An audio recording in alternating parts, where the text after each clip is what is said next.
You're listening to Tonebenders, the Sound Designers Podcast. Let's do this.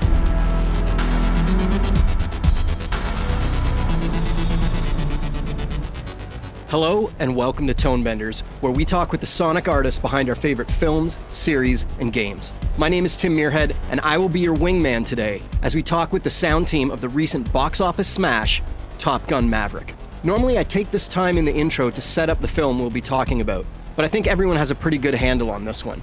So please indulge me as I tell you my personal history with Top Gun. The original film came out in 1986. I was 11 years old, and that summer my family moved to Chicago.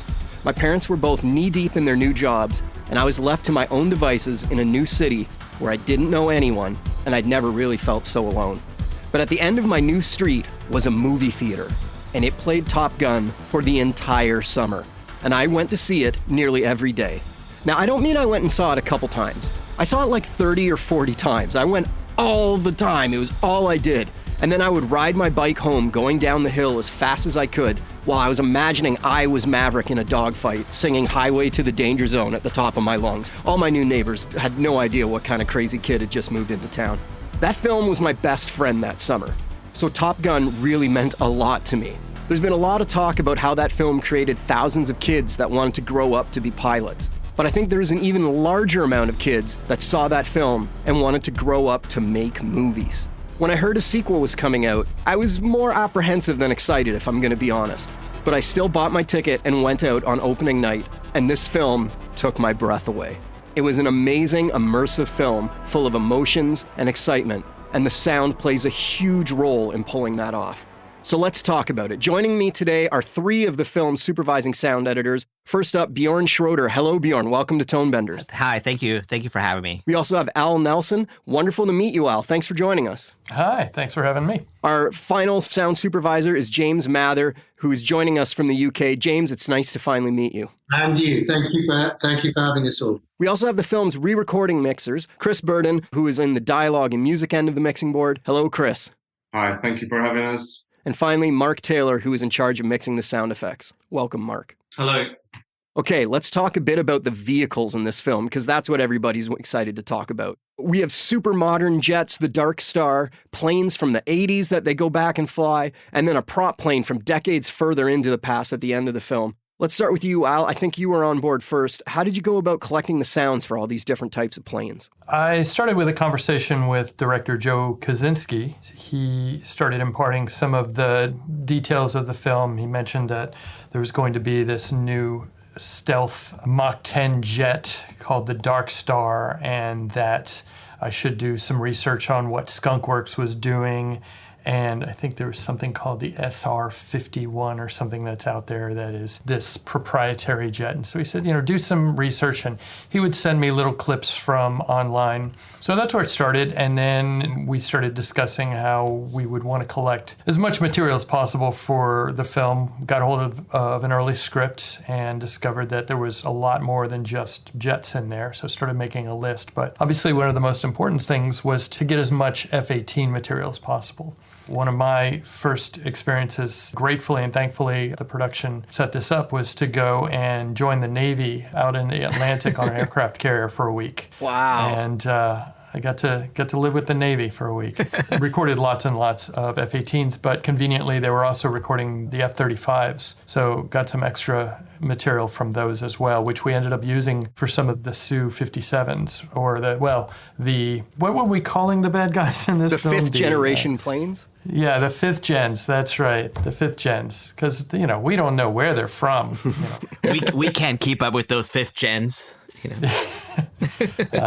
Anyway, so that was some of the early stuff. And then throughout the process, we recorded lots and lots more jets and got some specific jet engines through GE and through Pratt & Whitney and other opportunities such as that, and motorcycles, I had fun doing it. Lots of great opportunities, but it was all facilitated through the production. They were really, really supportive in getting us out there, getting us access to the Navy, putting us in contact with all the right folks and the Navy themselves were just really, really helpful and supportive. They weren't like, what are you doing here? And they were like, yeah, let us tell you more. It was great fun. And I have to add that Benny Burt joined me for a lot of this. Benny Burt is I call him my secret weapon, but he's just an amazing sound editor and recordist who was involved throughout the process. So once you have those sounds, James, did you do a lot of the plane cutting? No, these guys did huge amount of work making the soundscape, filling it with all the material that they recorded, both ADR, dialogue, production, sound effects. Yeah. We inherited the tracks at a later stage. This was a precarious time with COVID and separation and remote working. Filmmakers had to move continents, so things had to move with them. And, we were here to help out. The best thing about this collaboration is that we all got to make the best of every essence that was in the ingredients. The material we were given was incredible. The levels that they'd gone to make these sounds as authentic and as true to life, which is something that Tom, he's slightly obsessive about it in a way that's really healthy because he knows this stuff. He invests his soul and heart into everything he does. So, every director that works with him, every collaboration, everybody gets to really go deep and dig down into the essence of what the reality is on these soundtracks. And these guys did an incredible job. The film is never done until it's in the can, and we know that there was much still to conquer on the other side of the Atlantic. And it should be noted that the ground dropped out from under the entire production when COVID hit. We were kind of hearing these rumblings of this virus that was slowly moving, around the continent, but we're deep in temp mixes and just oblivious to it. We're thinking, what are we doing tomorrow and the next day and the next day? And then all of a sudden, everything changed. And with that, we had to really think fast and how do we finish this? This is hundreds of millions of dollars invested in this film. They still intended for it to release in July. And so in March, we were like, what do we do? On top of everything else we're doing, we're trying to figure out, okay, how do we get this packaged and handed off as efficiently and quickly as possible so that these gentlemen can take it and run with it and mix it and still finish it. It was an impressive feat for us to be able to do it as seamlessly as we did because we also were literally locked out of our studios for many weeks. And so also credit to the engineers and the technicians who enabled us to have access to all of this media when that wasn't a thing yet, being able to have remote access to mixes and, Atmos mixes. So yeah. It was a challenge, and we're very grateful that everyone involved, including James and Mark and Chris, worked so efficiently through that. It has to be said that this all happened right at the very beginning of the pandemic. I mean, we were completely locked down, in San Francisco. They just gave us we'll just be kind of locked down for 3 weeks. And then it just kind of turned into more or less 2 years. But it was right at that cusp. And I have to say, like Al said before, the engineers on both sides did an amazing job of us literally transferring this whole mix over and all the pre-dubs and everything incredibly efficiently. We were up and running in about, I would say, 3 to 4 days with certain kind of drive technology, and then they went to proprietary technology here at the ranch. And we're very, very thankful for them that we pulled it off. Even when we're in lockdown, the filmmakers were still asking us to shoot more ADR remotely with actors under their pillows, with us sending out equipment to them and recording them remotely. It was a real challenge, and we're really, really proud how it all kind of came together at the end. Can I add a point to that? From the perspective of being on the receiving end, and we had this picture editor, Eddie Hamilton, who is probably the most polite and calm, even-tempered genius of an editor. Really remarkable guy. A remarkable guy. Not only does he cut picture in an extraordinary way without fuss, he gets sound in a way that it is part of and parcel of the picture. He sees the two things as totally hand in glove. His relationship with the guys stateside was, excuse the pun, but it was paramount. And when he came back to the UK, there were two things going on. There was we got to get this done, and Eddie's going to steer this ship through the canals of attrition to make it work. And there was this other vibe that was going on, which is all the other things, all the other elements of this production that needed to happen to get it finished in time. All the other elements of, there may be reshoots, there's definitely going to be re-recordings, and I swear that Tom and McHugh, who were the two that were UK side, they loved it. It was like, we can make this work. This is a challenge that nobody's ever had to work through. And these guys love challenges. It's food for them. It's oxygen for them. They perform so well under pressure that they relish that. And their commitment to getting this production finished for the filmmakers, for Joe, for the studio, for the audience, for the public. That was the deal. The public need this. They need something that's going to bring some light in this time of darkness. It was extraordinary to watch that passion and that commitment against all adversity. We were doing our jobs, albeit in hazmat suits with dividing barriers. They even talked about having perspex barriers at the desk. Do you remember? And we're like, "Oh, guys, this is good." No, I wanted that. Enough. We'll wear masks. That's fine, but no, not the barriers. There's no way you're going to listen to this in silicon, perspex barriers. But it was an extraordinary time for everybody, both sides of the Atlantic, to keep the ball rolling, to meet the challenges and to overcome the challenges, which, I've got to say, this movie overcame all those challenges through everybody's commitment and slightly weirdly excitement about something that we've got to do that we've never done before. So not only was this an extraordinary movie to tell the story of and to feel passionate about, it was also fueled by the chaos of the world around us. And it can't be forgotten. This is the big movie of the pandemic for me. This is the movie that brought people out of the pandemic and back into theatres. And we've all seen that. No other movie's done that on that scale. That for me is mind-blowing. Mind-blowing. And we didn't get COVID. None of us got COVID. No, as of yet, I'm a virgin. Yeah, same here. It's coming, though. It's coming. After Printmaster, we were... Let's get our re-recording mixers involved in the conversation here. Something that can be tricky for a movie like this is the problem of building in quiet moments in these huge action sequences. And I thought that, because obviously if you just have nonstop tearing jet engines, the audience is going to get fatigued by that.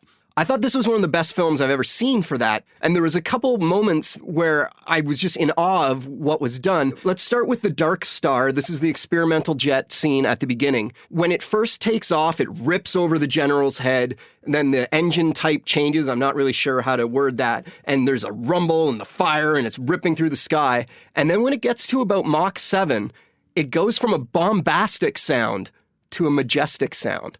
All of a sudden, it goes from ripping and tearing to almost like whistling. And how did that idea come? Was that built in? Tell me a bit about that whole sequence. I don't know about how the idea came, but the music for that section was wonderful. And built up to that point, I can remember there's a top shot where you're looking from space. And there's a beautiful piece of music, and it's just kind of intuitive. You just go, well, that music's really nice. You don't really want to hear a jet over that. This is a really nice, quiet moment. And it's like it's almost like underscoring the dialogue with the effects for that sequence, and that Tom's not projecting over a jet engine.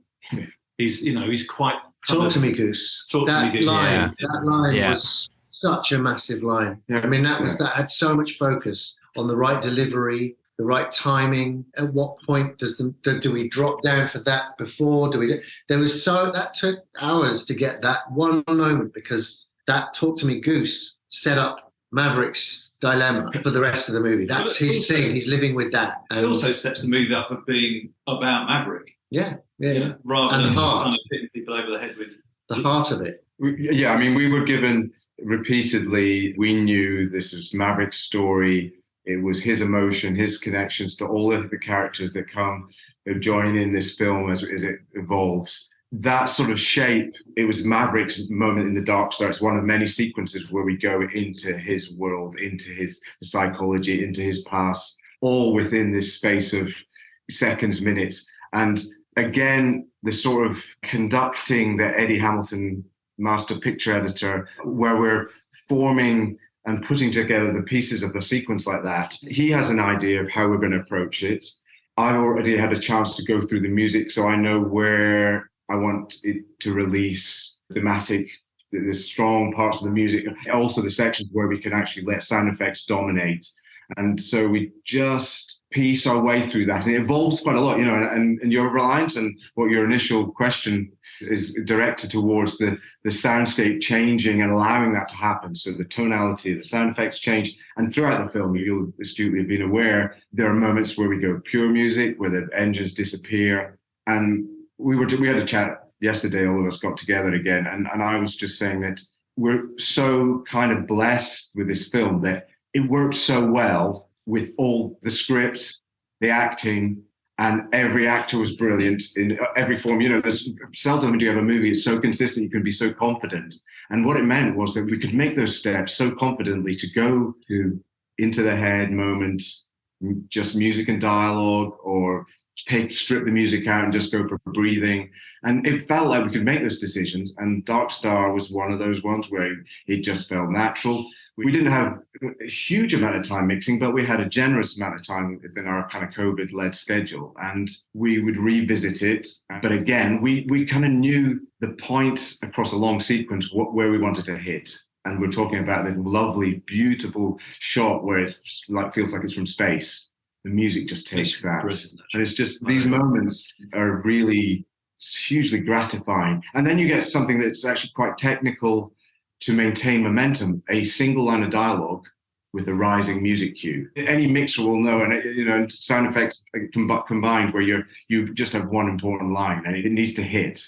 So as James says, you're tweaking, and luckily, I have music stems where I can take some of the high frequencies down to accommodate the dialogue coming through, but maybe just exaggerate some low end so you don't feel the music momentum disappear under these lines. It's a build-up of techniques that you've built up over the years and experience. If you're lucky, a sequence like that really works, and you don't end up with this sort of car crash of things combining. And we've all worked with Eddie on and off many times over the years, and he's great. He comes in and says, "I want to hear every line of dialogue clear. I don't want to miss one line of dialogue." That's a stylistic thing. There are huge blockbusters where stylistically we know that there are huge scores and massive sequences, CGI, where less intention to have that clarity because it doesn't need it. And it's all about the size and weight. We had the potential to do that.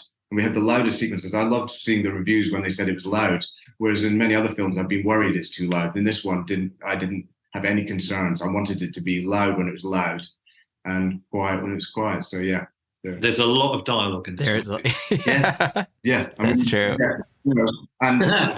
Compared to the first movie, Eddie was so clear that we wanted to get every dogfight, every sequence clear to the audience, so they really understood the peril every moment. And I hope we achieved it. Well, as much as there's lots of dialogue in the film, in the dogfights, something that really came across to me that really set the stage for the urgency of it is hearing the pilots breathing. In particular, when Maverick is proving that the time can be done, there's just a kind of a low drone going on and him breathing. And that is so tension-filled.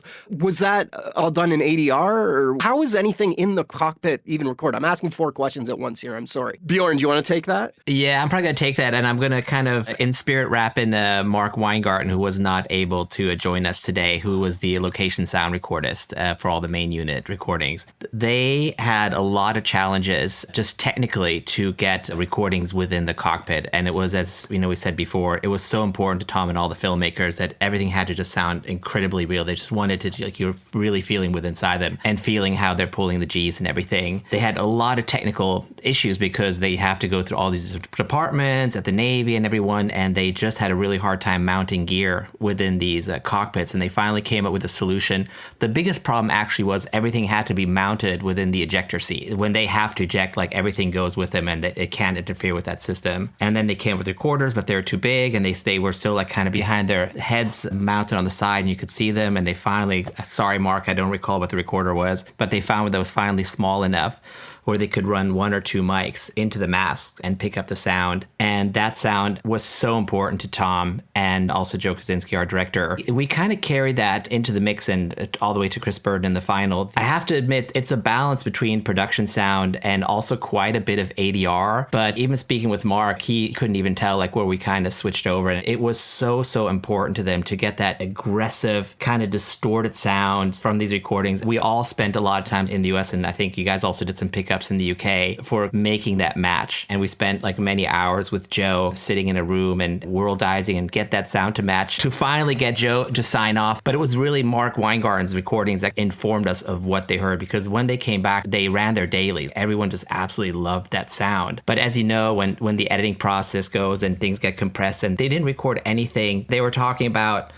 getting like support planes to fly with them. They could kind of monitor them and see that all was thrown out the window. The actors got in the cockpit and they devised a system where they could hit one switch and it would trigger the video and the audio, and everything was rolling. And then when they came back, they crossed their fingers and hoped it all worked out. Except I think Mark told me a story, like, except for where one failed, got all these recordings. And it was these recordings that we're always trying to emulate and basically make sure we get that right in the ADR that we shot for the film too. I was going to just add to that, because it's really interesting the way the levels, the layers, increased need to portray the reality of the time and the moment. And that notion where you start with it there and you get the emotional response, but then you start throwing in a thrumming music track and you start layering it up with a lot of Foley stuff. I mean, Foley didn't feature big in this movie, but there's a lot of stuff. There's in that scene where he's throwing himself from left to right. It's like he's physically steering that jet. It's not just the joystick, it's his shoulders and elbows that seem to turn it. I think Tom actually, at one point during the very, very final part of the dub, just before we got to the print master and the sign-off, he wanted to do a pass. He wanted to give it a go to see if he could recapture what he knew was there from the early days, listening to the tracks, knowing what had been recorded. What he was, in his own way, saying is, it needs to be about Maverick. It needs to be about what was there originally, that feeling of being physically moved to make this thing work. And so he did a pass that I think it was like 3 takes that, like Bjorn said, got worked into the track. What ended up in the mix, because of that opportunity, because he wanted that extra layer of elevation, what you got then to mix with was just to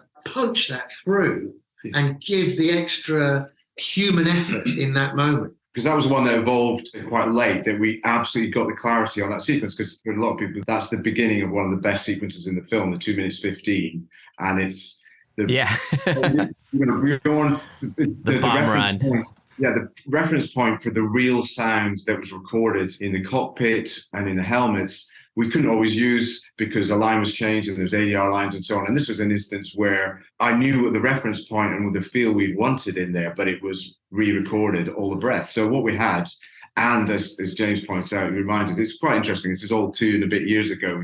We drag our memories back to this moment. We go, oh yeah, that's how we did that. You know, I had all the fun of all those tools again, the boring, not need to know about the plugins or whatever, but it's a kind of combination of distortion, plug in some pretty funky EQ settings, compression, and a cockpit impulse response reverb, just to create that. Then moving those elements, I could really enjoy myself and go for it. Because as you say, the music throughout that sequence early on is just supporting. Yeah. And if you actually watch it on home on your iPad, you don't hear some really lovely low register and so on. And it just reveals itself throughout the sequence. But between Mark and myself, in terms of the Foley and the engine, there's numerous wonderful exterior shots where you get the big hits of the engine and so on. Yeah. We could just tell in the room this was something quite special with the breathing, that it just was great, you know, but you could be so punchy with it, with the levels, and get some shape. Interestingly enough, I'm sure it's the same with the sequence at the end. The final breaths are ADR as well, and they were quite difficult. They're really subtle. When he pulls his mask, off, and there's 2 big breaths at the end, and they were quite difficult to really sit in and make feel really. There's a mixing thing. I don't know what particularly. It was just, again, I had to really crank in a lot of the things I've already talked about to try and make it sound like it was attaching to his mouth. It was quite weirdly difficult, that. But what a joy to have a sequence that starts like that and just reveals, you know, and then it becomes punchier and punchier. The music, I could talk about this forever. One of the nice linkages in terms of us getting, as soon as all the material turned up, and we had the first few weeks, Mark and I and James and the whole team had to take all Alan Bjorn's brilliant work and take it and get it, prepare it in the way we wanted to then move into the final mix. I got the luxury, which sometimes happens, I had a day or two, probably 2 days in the studio to look at a lot of the music cues. and I was able to take the 5/1 stems and just start to put them into the Atmos world and go into the overheads and put some in objects. I'd played quite a few cues, and I was like a kid in a sweet shop, you know. I was just playing all the music and playing these sequences. And I remember playing that sequence, just music. And the way the music just starts to do its thing. You don't even need to push it early. There's the middle of the sequence, it's climbing. And the hairs on the back of my neck were standing up. I was on my own in this big studio thinking, I can't believe I'm born on this one. And I got to the end and it was almost a little bit teary-eyed. And I walked through the back. I knew where Eddie was in his cutting room, and I needed to speak to someone. I just went through and said to Eddie, that is just phenomenal. It's one of the best things I've ever seen. And I've only just put the music in. You know. So those were things that happened on the film that we didn't know quite how it was going to hit emotionally. We hoped it was, but we kind of got these very major pointers that it was something special. We started off with that sequence much more real, didn't we? Yeah. And then Tom came in and said that he wanted it to be like a boxing match. Yeah. Mav versus the plane, which we duly did. It is the sum of all its parts, that movie. I mean, it is in every way, in the visuals, in the direction, in the cast, just the sum of all its parts. It's very, very rare that all of us, get to work on something that is as demanding and as fulfilling as Top Gun Maverick. I have to say, definitely don't enjoy Top Gun Maverick on your iPad. That's probably the first thing. Try to see it on a big screen, and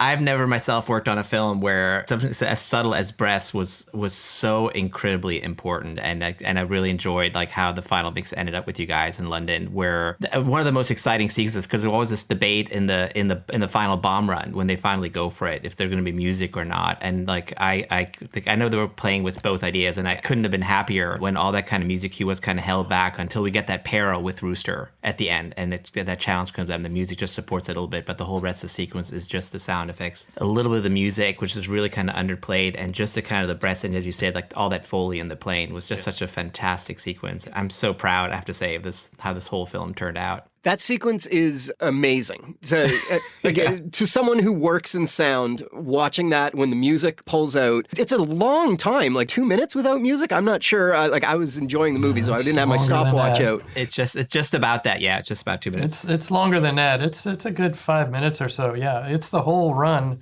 up the canyon and the whole process. So it's obviously it's supposed to be 2.5 minutes. I think it's longer than that as we're cutting back and forth to the ship, because the music doesn't kick in until that final missile hits Maverick. It kicks in a bit more. It starts to create the tension as we see Rooster in peril, and that's where the music starts to build. And it works effectively because of that, because you've been in this very literal sequence. You're there in the jets with them. The music isn't telling you what to feel or what to think. You're getting that from the performances. The music doesn't actually start to tell you the emotion until you're already feeling it. When you see, oh no, Rooster's dead, Maverick steps in and sacrifices himself. So it's a long chunk and beautifully mixed. Really, really great. It's amazing how the intensity can sustain itself. And that point, as you said, when the music comes in, the music is not leading you, it's rescuing you from overkill. You kind of, at that moment where you're like, oh, I can't breathe anymore, the music gives you that let out. It's very, very well crafted by the filmmakers. They had a lot of time on this movie. They really knew what they wanted out of it. It was very impressive. The music gives you a little hug there at the end, Just when you need it. It's all just a little hug to kind of make you. For me, like the whole sequence really starts when they kind of get launched off of the aircraft carrier, and you just get those fantastic sounds that were put in the film, just like the catapults that you hear, and there's that chaos of them being in that control room, where I guess I showed the mission command center. I think, Chris, correct me if I'm wrong, those are actually all real. Those are from all the other pilots except for Tom Cruise. I think those were all like Mark's recordings. They had that nice distortion on. They always loved them, and I think they kind of were carried through all the way to the end of the film, right? There's an absolute mixture in there. It's funny, once you've got them in there, you forget, again, the lines of dialogue that have changed would automatically be a new ADR line and a little bit more clarity and so on. But once I'd got them in my system of 3 tracks per character, headphone, helmet distortion, kind of vibe going. You treated them, but yeah, there's a mixture. That whole template for the futzes, like that started a long time ago, sitting there with Joe and just keep on sending him bounces, and he'd come to my room and we'd sit there and say like, that's not quite right, that's the one. And then we'd play it to everyone else and the filmmakers. I'm glad it worked out, and I'm glad that it matched what Mark recorded originally too. I think that was a real challenge. It's great that no one can really tell. It's what I said, you hope it happens intuitively, but what we did with the distorts, and I think there would be feedback if I went too far or whatever, was always to sell exactly what we're seeing as much as we could. But ultimately, you do not want to destroy these character voices. There's all these brilliant different actors. And a sequence like that also has this wonderful cutting back to this beautiful blue toned control room with John Hamm, and then his voice, or Charles Parnell's voice. So, oh my God, that voice was amazing. Brilliant voices. So then when we went into the cockpits, you really wanted it to feel every character to still be there. And if you over distort them, you lose that. The distortion sometimes actually just backs off quite a lot, and you just let them have real. And obviously, if they're pulling their masks off, they can be full bandwidth. Yeah. That's what I have to say. I really appreciate you guys for the end of the final mix, that you could kind of feel that initially kind of had it quite strong. And then even when we get into some of the dogfight and stuff, you can feel that you just kind of backed it up a little bit, because you still feel the distortion and all the futzing, but just the clarity. You start just to connect with the characters a bit more. And I think that was brilliantly pulled off. Do you know what? I thought I was listening to it yesterday. I don't know, Al, what did the music, the surprising thing, I don't know how you felt, but it wasn't a military score, for a film that is all based around, I don't recall any drum beats other than the funeral. Just a funeral with that the lone horn. Yeah, that's it. Exactly. Yeah. And that you hear that and you go, this is the only time. It's quite remarkable. This is a film about Maverick's history. It's a film about, in his mind, righting a wrong or trying to protect another wrong. He's trying to protect Rooster. He's trying to redeem himself from the death of Goose. This is a very emotional story about his coming to terms with how he belongs in these people's lives, in Rooster's life. And so I think that's where the score comes from. And then, as you were mentioning earlier, in Dark Star, it's also about Maverick's love of flying and his passion for, they make so many great jokes about, Captain, still. He's not, wanting to become admiral. He wants to be in the air. Even to the point, they have the briefing and he says, well, it's been a while since I've been in an F-18, but he's game to go. And they're like, we're not going to put you back in a jet. You just need to teach it. But Maverick wants to fly. And that's his happy place. It's where he belongs. That combined, so the majesty of that, as you mentioned, combined with the tragedy of Goose's death and Rooster's being held back from being able to fly and going to Top Gun and all of that relationship stuff, that's where the music comes from. And I think it does that brilliantly. And what it does is it makes this action film a drama. It works beautifully. Yeah. It does. It's a counterpoint. It's the humanity of it that is, as you said, that's the focus, and that's the surprise. I think that's the surprise that seems to be most noted about the movie from the audience that has seen it. It invests us in the characters as opposed to us thinking too much about the action. The action's already there, and it's shot and filmed and written brilliantly. So the action speaks for itself, and when we have our moments, which we're grateful for, we have many moments where there is no music, but when the music does play, it is playing the characters and the emotion in a way that a blockbuster film doesn't normally do. And hopefully many filmmakers are watching this and thinking, we don't need massive drums and percussion and this bombastic, militaristic driving machine to keep us invested. We're invested because of the performances and because of the emotion and because of the writing. And I think, the writing. And the sound effects, it gives credit to the sound design to allow it to have its space and work brilliantly, because it's not competing with it. We've all worked on movies where you've got gunshots and drum hits, and you're like, well, something's got to give. This allowed your tracks and Mark's mix and the kind of emphasis that the filmmakers wanted with the sound design to hold its own, unsupported by music, because, as you said, the score was about the people and the emotion. Yeah. So much so that it set the precedent for the entire picture, not just for the opening, just for a few scenes. Like you said, 5-minute section without music. That's pretty brave. That's brave. Yeah. Brave. Yeah, we're pretty fortunate to have that. Yeah. But I have to say, like, one of my favorite music cues in the films, I think Mark mentioned it earlier, is that with the Mach 10 plane, when we're kind of going to that wide, we're almost like, I don't know how many miles up in the air, and it just kind of zooms across, in front of the blue planet. It's just a fantastic moment in the film. And you're right, how it kind of plays counterpoint to like all the action, the craziness before, and you're just up there alone with him. And then as it switches over to just kind of being in his head, it's like, that's the other one of my favorite moments. I know we all love the bomb run so much, but that's also just a great scene. Great Balls of Fire for me is the one. I honestly, that moment when Penny sees him looking through the window, I'm there. I can't talk. Yeah. I've seen it so many times, and every time it gets Did me. you know they actually built that set on that beach? Yes. That was not just an exterior. That was like, it was all interior too. So like they could do the shots through the window and stuff. And then they tore it all down and they rebuilt it on a soundstage again. That's the kind of the commitment that they had to. But it just, that story. what was it called? Is it called the hard deck? The hard Is that deck, what the bar is called? The hard deck. Yeah. And we needed the Great Balls of Fire. We had a little COVID fun. We basically needed another layer of singing just to back up what we had from the crowd, the originals. So I think it was over a weekend. We all took a little recording of the lyrics, and our various families put on American accents and sang a little bit. And then I was going to say, actually, we're talking about music. Just such kudos to Cecile Tournesac, the music editor, brilliant. Working with Eddie and Chris McHugh and Tom Cruise, and again, there's so many things to talk about. We were restricted in where our filmmakers were. Joe Kosinski was in the States. Jerry Bruckheimer was there in the States. What we tried to do was get what we'd mixed across and get their notes. But ultimately we were separate from Al and Bjorn as well. So we became our own little bubble, but we tried to make sure as the process went that no one felt excluded, and we got there. But such a crazy time, I have to say. It was just so fun, such a crazy time to finish this film right and we were in the depths of COVID. I'm sure we were all kind of like washing down our shopping when it got home.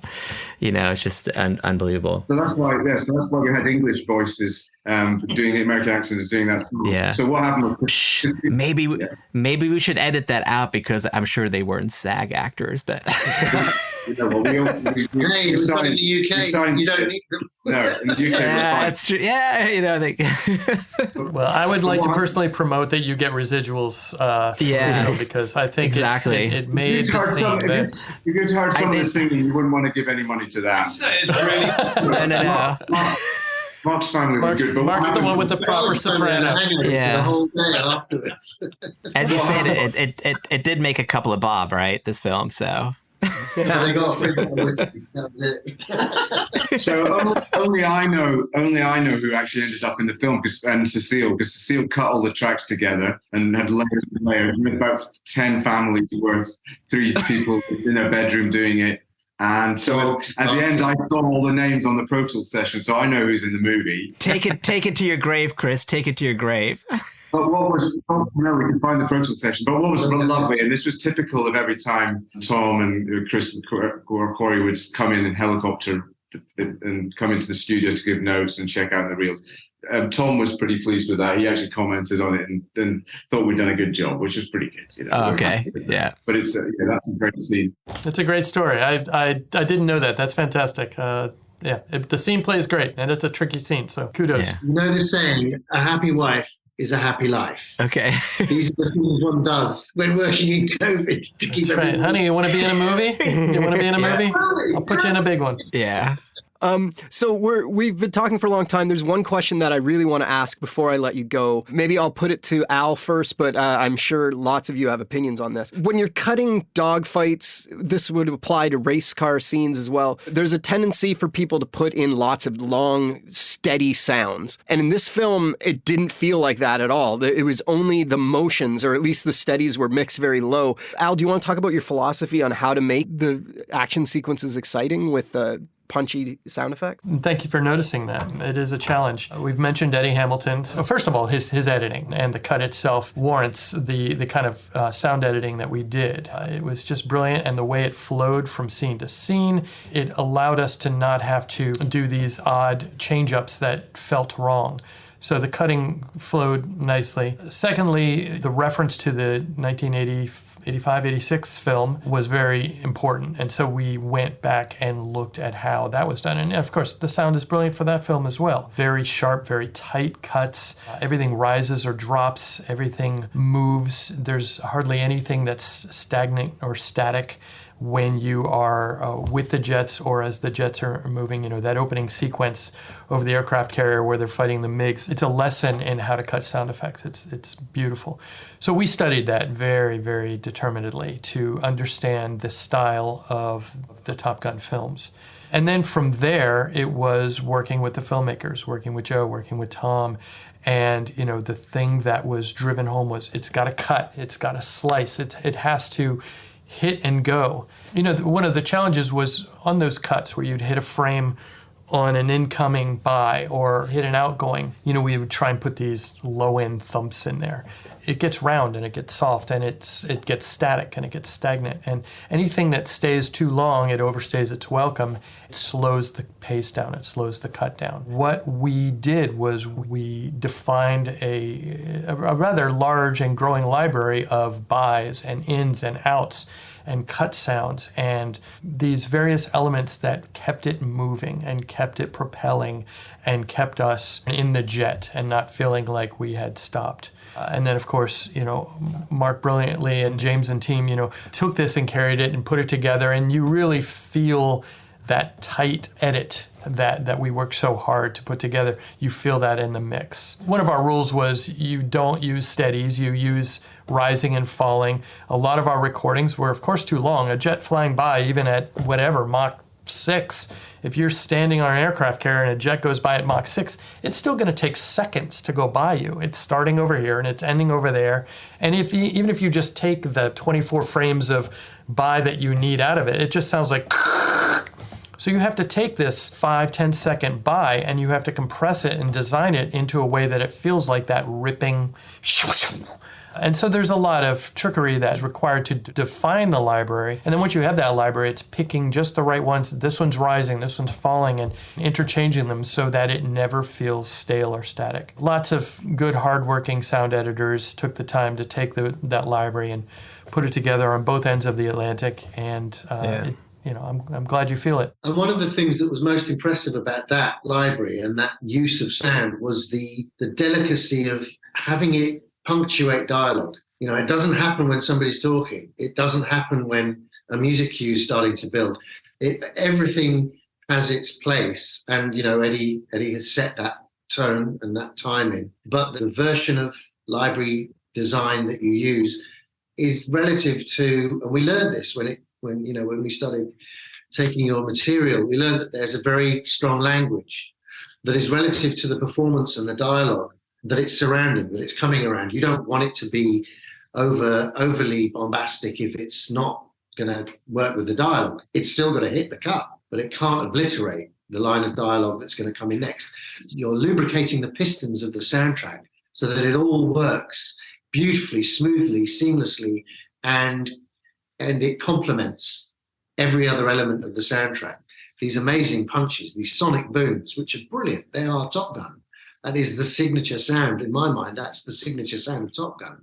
To have them in a film with so much dialogue and with so much emotion, and they drive these sections with such success, it's very impressive. It was very impressive. Yeah, can I just big up Mark here? Because only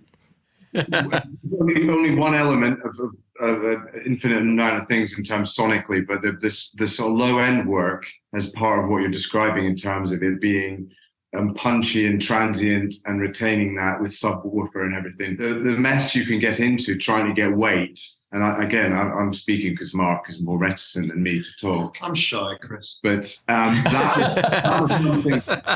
It was just so clean, and that was the intention. Again, it's for everybody else to judge that, but I think it was beautifully clean in the sense that low end like that, can be very messy and is often used as a crutch we've used it again and again, and filmmakers the world over want to just pile it on. And sometimes it's amazing. You can shake the cinema, the theatre for seconds on end. But this didn't need that. But the reviews, people are talking about how they're on the edge of their seat and the low end, and they have those moments. And it's ridiculously gratifying that you're aiming for something and then someone just spells it back to you. That's how they felt. Yeah. So we had those shapes. I always think now about this thing is about shapes that you described, and there's nothing, if you can avoid, occasionally there's something that was static that might be, but it had a place. But for the most part, there was movement. And I think the various delineations of sub were just stunning. As I said, I'll say it for Mark if he's being a bit shy. Now, Chris, one of the moments in the film where I would say, the moments where there was a place for it, that last final thrust before John Hamm says, send them. Yeah. And I'm sorry, before they launch off the aircraft carrier, you were literally on the thrusters of an F-18. And I was fortunate or not fortunate, depending on, what my ears are doing in the next 10 years of my life. But it really is just, it is something you feel in your gut. It's just this massive wall of sound. You felt that in the theater. So that's one of those moments where we could be a little more gratuitous. Absolutely. We created what I dubbed synaptic soundtrack. It is the first time that an audience, in my mind, has experienced what those guys on the screen are experiencing through the punch and the twist and the graunch and every element of sound that was put in that film is there to enforce a synaptic response from the audience. So they feel like they've come out having had an experience, having had something physical from what everybody has done. And that's quite some achievement, I think. It really is. Yeah. For sure. Even on your iPad. Even on your iPad. It's one of those films, again, don't watch on your iPad. It's one of those like Atmos mixes, because like with Atmos, as we all know, we can kind of geek out on it, but it's when especially with all the jet buys and everything kind of flying around you, it's that with that Dolby Atmos mix that we ended up with, it's just the energy maintained even when those jets kind of pulled off to the side.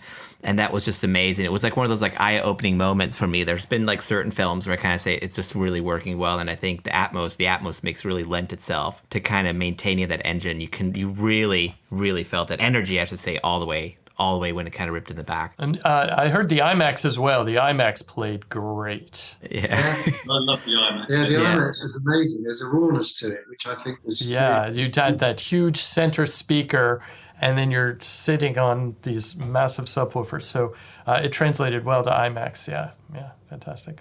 We've evoked his name many times, the editor, Eddie Hamilton. I read in an interview that he said that Tom Cruise, his marching orders for the sound of this film was the movie has to be sonically perfect every second of the film from beginning to end.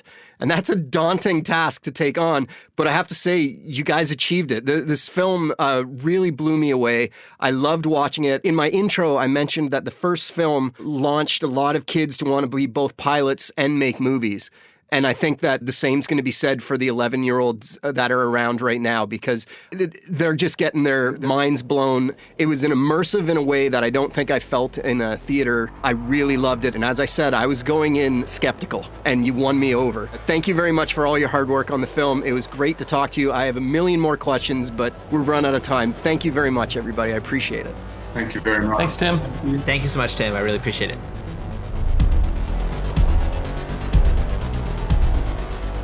Wow, thanks to the whole Top Gun team for that great talk. Sorry for fanboying out a bit on the whole Top Gun world there, listeners. This episode was edited and mixed by the amazing volunteer David Weaver, who is a dream to work with and turned this around in absolute record time. Thank you so much, David. His website for audio tools and plugin development is weaveraudio.com, and he is the technical audio designer at Playside Studios. Follow him at dweaveraudio, DWEAVER audio on Twitter for Unreal Engine audio breakdowns and silly but also very cool audio nonsense. David will be getting a complimentary copy of the fantastic sound design library Sonic Springs for donating his time to making this episode happen. Thanks to Katrina Amsler for providing this library for our volunteer editors. David is going to love the sounds he will be getting. You can find a link on this episode page to check out the library for yourself. Up next, we have a really great talk with the director and sound team of the amazing documentary Fire of Love from Nat Geo. I love it when we get directors on Tonebenders. They always bring a new dimension to the sound talks. Until then, my name is Timothy Muirhead. Thanks for listening to the Tonebenders Sound Design Podcast. Catch you next time. Tonebenders is produced by Timothy Muirhead, Renee Coronado, and Teresa Morrow. Theme music is by Mark Strait. Send your emails to info@tonebenderspodcast.com. Follow us on Twitter via @thetonebenders and join Tonebenders Podcast on Facebook. Support this podcast. You can use our links when you shop with Amazon or B&H, or leave us a tip. Just go to tonebenderspodcast.com and click the support button. Thanks for listening. Are you looking for more audio-related podcasts to listen to? Tonebenders is part of the Audio Podcast Alliance, featuring a hand-picked selection of the very best podcasts about sound. Be sure to hear the latest episodes from our friends in the community at audiopodcast.com.